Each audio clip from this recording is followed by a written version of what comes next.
일본 화물선 와카시우호가 지난 7월 25일 모리셔스 남동쪽 해안에서 기름을 유출시키는 사고를 냈습니다.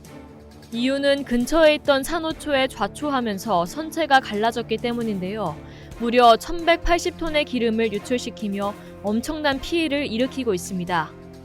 그런데 일본 선박이 항로를 벗어나지 않고 그대로 갔더라면 많은 전문가들은 모리셔스의 피해를 지금보다 줄일 수 있었을 것으로 보고 있습니다.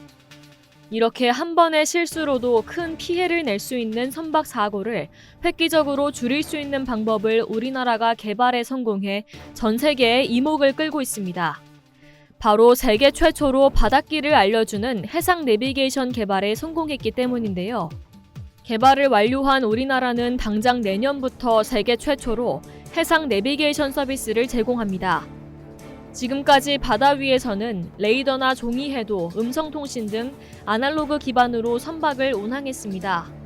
이러다 보니 운항자의 숙련도나 당일 컨디션에 따라 선박의 항로가 조금씩 달랐고 산호초나 암초 등 돌발적인 위험에 대해서도 개인의 능력 차에 따라 대처 수준의 차이가 컸던 게 사실입니다.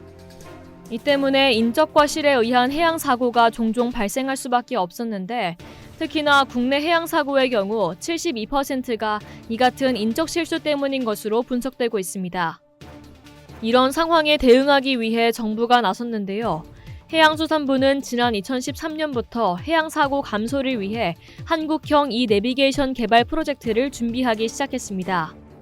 한국형 이-내비게이션 프로젝트는 바다 위에서도 휴대폰 통화와 인터넷 접속이 가능하도록 디지털 인프라를 구축하고 선박에서 내비게이션 기능을 이용해 빠르고 안전한 항로를 탐색하고 실시간 해양 정보를 이용할 수 있도록 기술을 개발하는 사업입니다. 최근 해양 환경에 대한 규제가 강화되면서 전 세계는 해양 사고로 인한 해양 오염 방지를 위해 항로 디지털 사업을 검토했는데요. 유럽과 미국, 캐나다 등이 포문을 열고 관련 사업을 진행했습니다.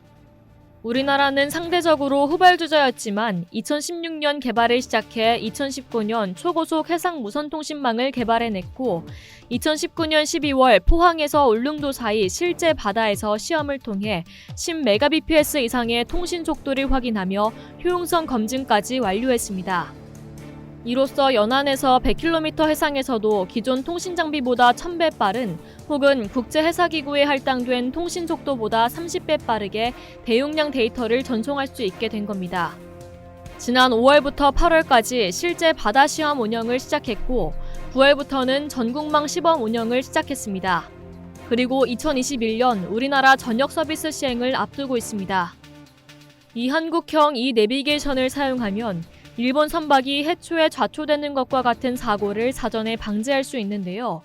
한층 빨라진 통신 속도로 인해 해초와 산호초 등 보이지 않는 위험은 실시간 안내를 통해 피할 수 있게 하고 가장 짧고 연료가 적게 소모되는 항로를 추천해 선박의 경제성도 높여줍니다.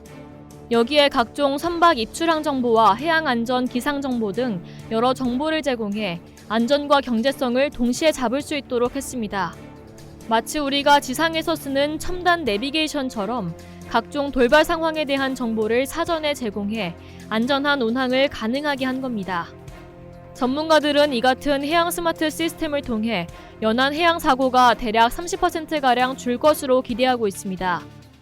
해수부는 이 같은 해상 내비게이션 중심의 한국형 스마트 해양 교통 체계를 K방역과 같이 K바다안전으로 브랜드화해 전 세계적으로 이용할 수 있도록 수출도 생각하고 있습니다. 이미 관련 인프라가 갖춰진 우리 해역에서 전 세계 주요 국가들이 이 같은 스마트 해양 교통 체계 기술을 시험하고 있어 세계가 공통으로 사용할 국제표준 제정에도 이미 주도권을 잡은 상황.